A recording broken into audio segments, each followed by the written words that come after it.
আসসালামু আলাইকুম রহমতুল্লাহি ওবরকাতুহু।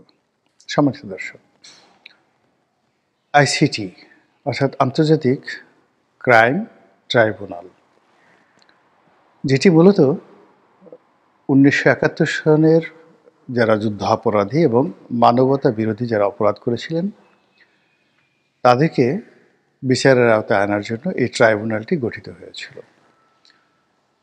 শেখ হাসিনার জমানাতে বা আওয়ামী লীগের জমানাতে এই ট্রাইব্যুনালে জামাত নেতাদের বিচার হয়েছে এবং অনেকে বিএনপি করতেন, বিশেষ করে সালাউদ্দিন কাদের চৌধুরী, কিন্তু যারা মুক্তিযুদ্ধের সময় স্বাধীনতার বিরুদ্ধ পক্ষ ছিলেন বলে আদালতে প্রমাণিত হয়েছে, তাদের ফাঁসি হয়েছে। তো এই বিচার যখন চলছিল আইসিটি কোর্টে, শেখ হাসিনার জমানাতে যখন বিচার চলছিল তখন অনেকগুলো কেলেঙ্কারি হয়। প্রথম কেলেঙ্কারি হলো স্কাইপি কেলেঙ্কারি। সেই স্কাইপি কেলেঙ্কারিতে যেটি স্পষ্ট হয়েছিল যে সরকার খুব তাড়াহুড়ো করছিল এই বিচার ব্যবস্থা সমাধান করার জন্য, এবং বিচারক স্বয়ং বলছিলেন যে সরকার পাগল হয়ে গেছে এই অপরাধীদেরকে বা অভিযুক্তদেরকে ফাঁসি দেওয়ার জন্য। দ্বিতীয়ত হলো যে এখানে বিচারের নামে এমন কিছু অবিচার করা হয়েছে এবং এখানে অনেককে এই বিচারে সাজা দেওয়া হয়েছে সর্বজনের যেটা অভিব্যক্তি যে তারা আসলে অভিযুক্ত ব্যক্তি ছিলেন না বা তারা এই অপরাধের সাথে জড়িত ছিলেন না। যেমন ধরুন কাদের মোল্লা, তো কাদের মোল্লাকে ফাঁসি দেওয়া হয়েছে, কিন্তু কাদের মোল্লাকে যারা চিনেন, কাদের মোল্লাকে জানেন এবং ১৯৭১ সনে তার ভূমিকা, তার অবস্থান, এগুলো যদি বিচার করেন, বিশ্লেষণ করেন, আপনি তাকে জামাত তিনি করেন বা জামাতে তিনি নেতা ছিলেন, এটা ভিন্ন প্রসঙ্গ, কিন্তু ১৯৭১ সনে তাকে যেভাবে কসাই কাদের আখ্যা দিয়ে যেভাবে শাস্তি দেওয়া হয়েছে এটা প্রকৃতি মেনে নেয়নি। আমরা যারা সাধারণ মানুষ, আমরা মোরললেস আমাদের অবস্থান থেকে তীব্র প্রতিবাদ করেছি। আমি একাধিকবার লিখেছি ওই জমানাতে যে এই কাদের মোল্লা সেই কাদের মোল্লা নন। জেলখানা থেকে বের হয়ে কাদের মোল্লাকে নিয়ে খুব আবেগপ্রবণ একটা লেখা লিখেছিলাম যেটি সবাইকে কাঁদিয়েছিল। এই কারণ হলো কাদের মোল্লা সাহেবের বাড়ি আমাদের বাড়ি পাশাপাশি, এবং তিনি যে স্কুলে শিক্ষকতা করতেন, বাইশ্বরসী শিব সুন্দরী হাই স্কুল, আমি এই স্কুলের ছাত্র ছিলাম। আমার নিকটাত্মীয় যারা সচিব হয়েছেন তারা অনেকেই কাদের মোল্লার সরাসরি ছাত্র ছিলেন। কাদের মোল্লা আমার শিক্ষক ছিলেন না, কিন্তু তিনি স্বাধীনতার আগে যে ওই স্কুলে যাদেরকে পড়িয়েছেন তারা দেশের বরেণ্য ব্যক্তি। এরপর তিনি ঢাকাতে এসে শিক্ষকতা করেছেন। ঢাকা বিশ্ববিদ্যালয়ের মধ্যে যে একটা স্কুল আছে, উদয়ন স্কুল, সেখানে তিনি শিক্ষকতা করেছেন এবং ওই বিশ্ববিদ্যালয়ের অনেক ছাত্র এবং ছাত্রী এবং শিক্ষক, বর্তমানে যারা শিক্ষক তারা কাদের মোল্লার ছাত্রী ছিলেন বা ছাত্র ছিলেন। 1973-তে হাজার হাজার মার্ডার করে একজন কসাই কাদেরের পক্ষে ঢাকা বিশ্ববিদ্যালয় ক্যাম্পাসে শিক্ষকতা করা সম্ভব নয়। তিনি ভারপ্রাপ্ত প্রিন্সিপাল ছিলেন বঙ্গবন্ধুর জামানাতে। সেই বিডিআর, এখন যে বাংলাদেশ যে বিজিবি আছে,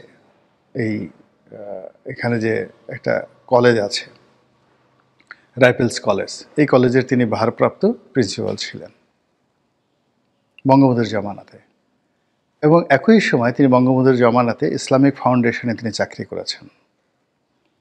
এত বড় একজন রাজাকার রাষ্ট্রের এমন গুরুত্বপূর্ণ জায়গাতে থাকা কি সম্ভব?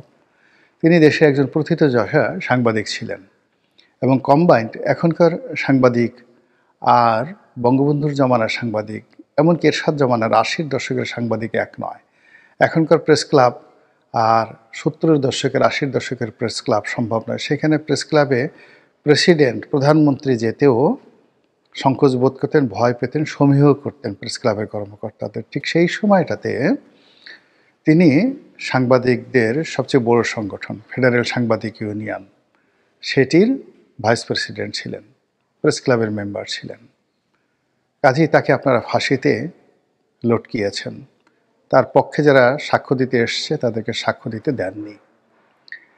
এগুলো দুনিয়াতে সমালোচনা হয়েছে এবং আল্লাহর আরশে এগুলো নিয়ে যাকে বলা হয় কি লেখা হয়েছে একমাত্র আল্লাহ রাব্বুল আলামিন জানেন। কিন্তু প্রকৃতি বিরূপ হয়েছিল।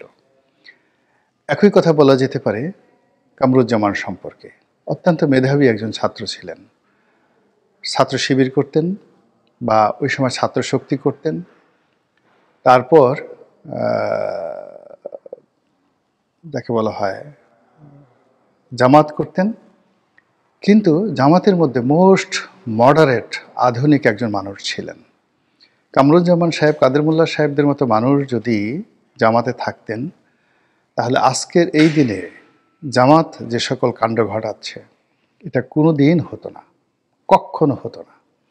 সেই মানুষগুলোকে মেরে ফেলা হয়েছে।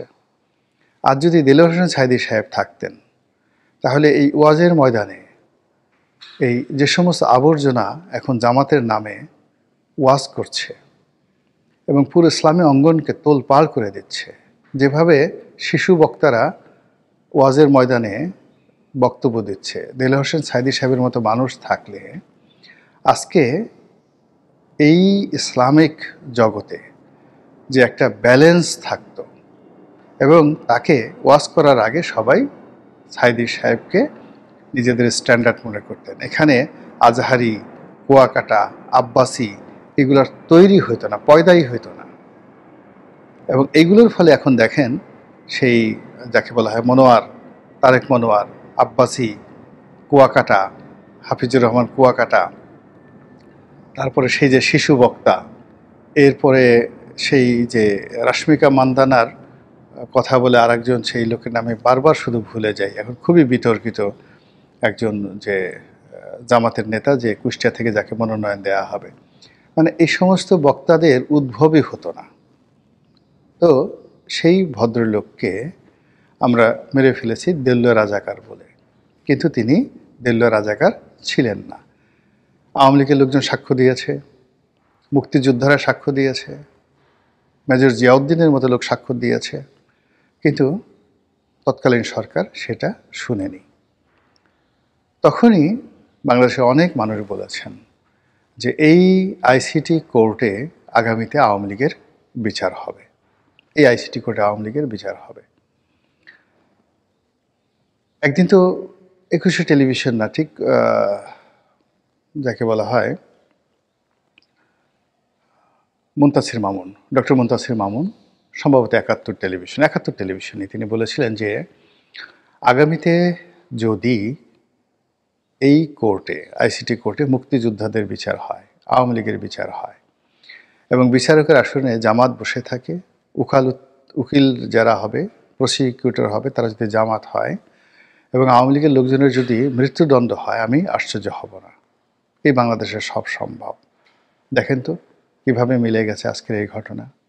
তো কাজেই প্রকৃতি আছে। অতীতে যারা অপকর্ম করেছে কেউ প্রকৃতির কবল থেকে রেহাই পায়নি, আর বর্তমানে যারা অপকর্ম করছেন তারাও প্রকৃতির কবল থেকে কখনো রেহাই পাবেন না। যেভাবে সেই বলতে গেলে ১০০ বছর আগে, মানে ১০০ বছর আগে যারা এই কাজকর্মগুলো করেছেন তারাও সেই প্রকৃতির অভিশাপ থেকে রক্ষা পাননি। তো কাজেই আমি মনে করি যে এই যে আইসিটি গঠন জুলাই আগস্ট বিপ্লবের পরে, এটা অ্যাক্ট অফ গড, এটি অ্যাক্ট অফ গড। এখানে যা কিছু হচ্ছে অন্যায়, ন্যায় বা যা কিছু মানে আপনি সমালোচনা করতে পারেন, কিন্তু যে পরিবেশ, যে প্রেক্ষাপট তৈরি হয়েছিল আওয়ামী লীগ জমানাতে, তার প্রেক্ষিতে মানুষের আহাজারি, মানুষের কান্না, মানুষের হাহাকার সব মিলিয়ে মানুষের যে বিশ্বাসভঙ্গ হয়েছে, আশাহত হয়েছে, তাতে করে এইরকম একটি কোর্ট তৈরি হতে পারে, এটা প্রকৃতির একটা বিধান। আবার এখন এই কোর্ট এই সময়টাতে শেখ হাসিনার বিচারের নামে এই যে যা কিছু করছে, এটা আগামীতে চলমান থাকবে, এতে কোনো সন্দেহ নেই। একজন আসবে মহানায়ক, বা একজনকে আসতে হবে যে কিনা এই জায়গাগুলোকে বন্ধ করে দেবে। কিন্তু এগুলো যদি চলতে থাকে যে আমাকে একজন একটা খারাপ কাজ করলো, তার সঙ্গে আমার একটা খারাপ কাজ করতে হবে, আমি বেগম জিয়ার বাড়ি ভেঙেছি, এজন্য আমার বাড়িও ভাঙতে হবে, এটা যদি চলতে থাকে তাহলে আগামীতে আজকে যারা আমার বাড়ি ভাঙছেন তাদের বাড়ি তছনছ করা হবে। যেদিন বেগম জিয়ার বাড়ি ভাঙা হয়েছিল, চিন্তা করুন, আমি তখন সিটিং এমপি। তখন আমি বলেছিলাম যে সেই দিন খুব বেশি দূরে নয় যেদিন ৩২ নম্বর ভাঙা হবে, সেদিন খুব দূরে নয় যেদিন সুধা সদন ভাঙা হবে। এখন দেখুন সেই ঘটনাটা ঘটে গেছে। আবার এখন আমি বলছি, এই এখন আজকে না, আমি টেলিভিশনে বলেছি, আমার এই ইউটিউবে না, বহুবার বলেছি যে এমন দিন আসবে যখন গ্রামীণ ব্যাংকের প্রত্যেকটা ইট খুলে খুলে খুলে খুলে ফেলে দেওয়া হবে। দেখেন সেই আলামত কিন্তু শুরু হয়ে গেছে। এর কারণটা কি? এর কারণটা হলো শেখ হাসিনা যে কাজ করেছেন, বা ২১শে আগস্টের গ্রেনেড হামলা যারা করেছেন, শেখ হাসিনা আসলে তাদেরকে অনুসরণ করেছেন, এর বাইরে কোনো কিছু করেননি। ৭১-এর রাজাকার আলবদররা যে নির্মমতা এবং নৃশংসতা দেখিয়েছেন, প্রতিশোধ গ্রহণের নামে শেখ হাসিনা ঠিক সেম কাজগুলো করেছেন। ফলে আজকের এই যে পরিণতি তাকে ভোগ করতে হচ্ছে। আবার শেখ হাসিনা যে কাজগুলো করেছেন তার সাথে বহু বহু গুণ বাড়িয়ে এখন যারা রাষ্ট্র পরিচালনা করাচ্ছেন তারা তাদের মনের মধ্যে হিংসা, দেশ, ক্রোধ, কাম, বাসনা, কামনা বাসনা সব কিছু একেবারে টনিক বানিয়ে এই আওয়ামী লীগের বিরুদ্ধে, শেখ হাসিনার বিরুদ্ধে যেটা ব্যবহার করছেন, এটা আসলে এভাবে হয় না। একটা নির্দিষ্ট জায়গাতে গিয়ে রিকনসিলিয়েশন করতে হয়, নির্দিষ্ট জায়গা থেকে নিজের ক্ষয়ক্ষতিকে ভুলে যেতে হয়, ক্ষমা করে দিতে হয়, নচেত নতুন ইতিহাস তৈরি হয় না, পুরনো ইতিহাসের ধারাবাহিকতা চলতে থাকে। এনিওয়ে, এখন পুরনো ইতিহাসের ধারাবাহিকতা চলছে, নতুন কিচ্ছু চলছে না। ফলে আগামী দিনগুলোতে নতুন কোনো কিছু হবে না, পুরনো যে ধারাবাহিকতা সেই ধারাবাহিকতাই আগামী দিনে চলতে থাকবে। তো এই যে কথাগুলো বললাম, সেই কথাগুলো বলার একমাত্র কারণ হলো যে এই শেখ হাসিনার বিরুদ্ধে যে রায় ঘোষণা করা হয়েছে, সেই রায়ের পক্ষে বিপক্ষে সারা বাংলাদেশ প্রতিক্রিয়া দেখাচ্ছে, এবং সেই প্রতিক্রিয়া দেখানো হচ্ছে যেটি সাইদি সাহেবের বিরুদ্ধে যখন রায় ঘোষণা করা হয়েছিল ঠিক সেই রকমই, কাদের মোল্লার বিরুদ্ধে যখন রায় ঘোষণা করা হয়েছিল তখন যেভাবে প্রতিক্রিয়া দেখানো হয়েছিল পক্ষে বিপক্ষে ঠিক তদ্রূপ একই রকম, ১৯-২০ নাই।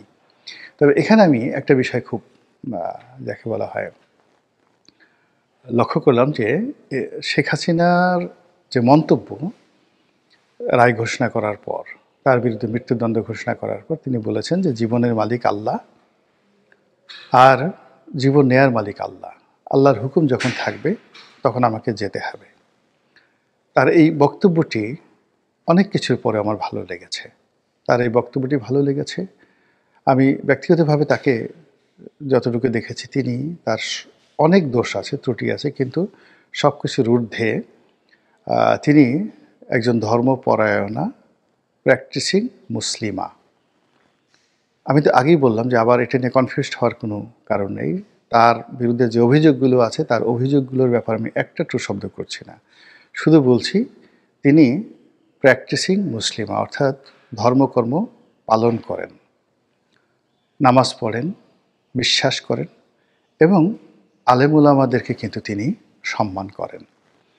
তিনি সাইদি সাহেবকে ফাঁসিতে, মানে সাইদি সাহেবকে সাজা দিয়েছে তার কোর্ট, কিন্তু তার ফাঁসি না হোক এই জন্য তার চেষ্টার কিন্তু কোনো ত্রুটি ছিল না। কিন্তু শেষ দিকে যেটা হয়, ২০১৪ সনের পর থেকে আসলে তার ক্ষমতা কমতে কমতে ২০২৪ সনের শেষের দিকে এসে তিনি অনেকের ক্রিয়ানকে পরিণত হয়েছিলেন, একটা সিস্টেমের মধ্যে ঢুকে গিয়েছিলেন। তো কাজেই যেহেতু তিনি প্রধান হিসেবে ছিলেন, তাকে সেই দায়িত্বগুলো তাকে নিতে হয়েছে, এবং সেই দায়িত্ব তিনি ইদানিং স্বীকার করেছেন যে হ্যাঁ, রাষ্ট্রপ্রধান হিসেবে, সরকার প্রধান হিসেবে, নেতা হিসেবে আমি এই দায়িত্ব নিতে বাধ্য, বা আমি এই দায়িত্ব নিয়েছি, এটা তার কথা। তো তিনি যেটি বলেছেন যে জীবন দেওয়ার মালিক আল্লাহ এবং জীবন নেওয়ার মালিক আল্লাহ, তার এই বক্তব্যটি আমার ভালো লেগেছে।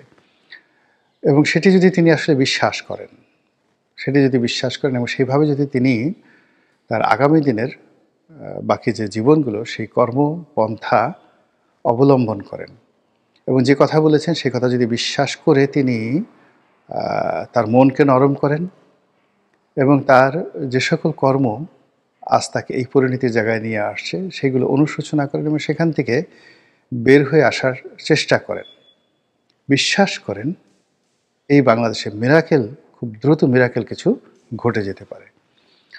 এর কারণ হলো যে মহান আল্লাহ রাব্বুল আলামিন আপনার আমার মতো নন, মানুষের মতো নন। মানুষের মনোমস্তিষ্ক আল্লাহর দয়ার কথা কল্পনা করতে পারে না, আল্লাহর প্রতিশোধের কথাও কল্পনা করতে পারে না, এবং আল্লাহ কত দ্রুত তার সিদ্ধান্ত পরিবর্তন করতে পারেন কল্পনাও করা যায় না।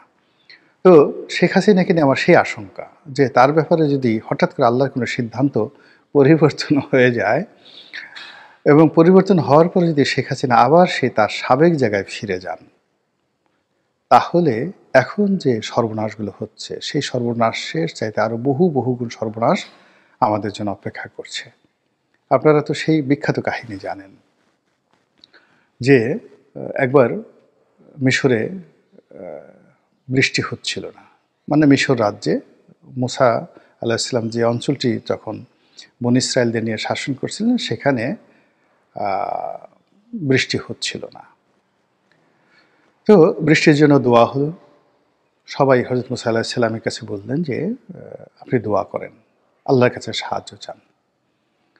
তো আল্লাহ রাব্বুল আলামিন উনি জানালেন যে তোমাদের এই মাহফিলে এমন একজন গুনাহগার ব্যক্তি আছে, যতক্ষণ পর্যন্ত এই মাহফিলে এই গুনাহগার ব্যক্তি থাকবে ততক্ষণ পর্যন্ত বৃষ্টি হবে না, তাকে এখান থেকে চলে যেতে বলো।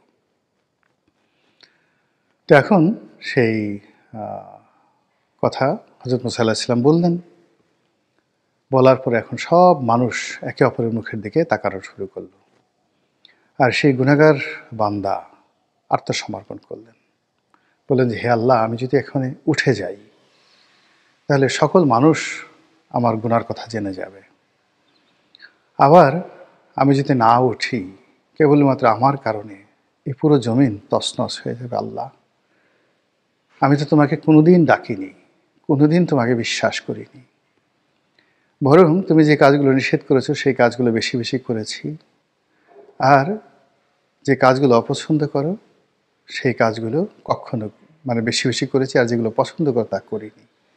অবাধ্যতা এবং নাফরমানি বলতে যা বোঝায় সর্বোচ্চ জিনিস করেছি। কিন্তু আল্লাহ, আজকের এই মাহফিলে আমি তোমার কাছে আত্মসমর্পণ করলাম। আল্লাহ, তুমি আমাকে বেইজ্জতি করো না, আমি তওবা করছি, তুমি আমাকে ইজ্জত রক্ষা করো, আর কোনো দিন আমি এই কাজ করব না। তো এই যে কথা তিনি বললেন, সঙ্গে সঙ্গে আল্লাহ রাব্বুল আলামিনের রহমতের দরিয়ায় ঢেউ লেগে গেল, সঙ্গে সঙ্গে সেখানে বৃষ্টি হলো। হযরত মুসা নবী আশ্চর্য হয়ে গেলেন, উপস্থিত লোকজন আশ্চর্য হয়ে গেলেন, সবাই বললেন এটা কী ধরনের কথা, আল্লাহ কি বললেন, মুসা কি বললেন, সবাই মিলাতে পারল না। তো হযরত মুসা আলাইহিস সালাম আল্লাহকে জিজ্ঞাসা করলেন, হে আল্লাহ, এটা কি হলো? তুমি এইমাত্র বললে যে এই মাহফিলের মধ্যে যে একজন লোক বসে আছে যার কারণে বৃষ্টি হচ্ছে না, আমি তোমার কথা মতো ঘোষণা দিলাম, কিন্তু একটা লোক উঠে গেল না, আর এর মধ্যেই তুমি আবার বৃষ্টি দিয়ে দিলে। তখন আল্লাহ বললেন যে যেই কারণে এতদিন বৃষ্টি বন্ধ ছিল, যে মানুষটির কারণে আজকে এই মুহূর্তে বৃষ্টি হলো, সেই মানুষটির কল্যাণে, সেই মানুষটির কারণে। এই হলো মহান আল্লাহ রাব্বুল আলামিনের কুদরত, তার অপার ক্ষমতা, তার যখন যা ইচ্ছা করার ক্ষমতা। তো কাজেই এই যে শেখ হাসিনার আত্মসমর্পণ, জীবনের মালিক আল্লাহ, মৃত্যুর মালিক আল্লাহ, যখন ডাক আসবে তখন আমাকে যেতেই হবে, এটাতে যদি তিনি স্থির থাকতে পারেন এবং আগামীতে বাকি জীবন তিনি যদি তার কর্মপন্থা এই বক্তব্যের উপর অবিচল রাখতে পারেন, তাহলে হয়তো বাংলাদেশের রাজনীতিতে, অর্থনীতিতে মিরাকেল কিছু ঘটে যেতে পারে। মহান আল্লাহ আমাদের সবাইকে হেদায়েত দান করুন এবং হেফাজত করুন। আসসালামু আলাইকুম ওয়া রাহমাতুল্লাহি ওয়া বারাকাতুহু।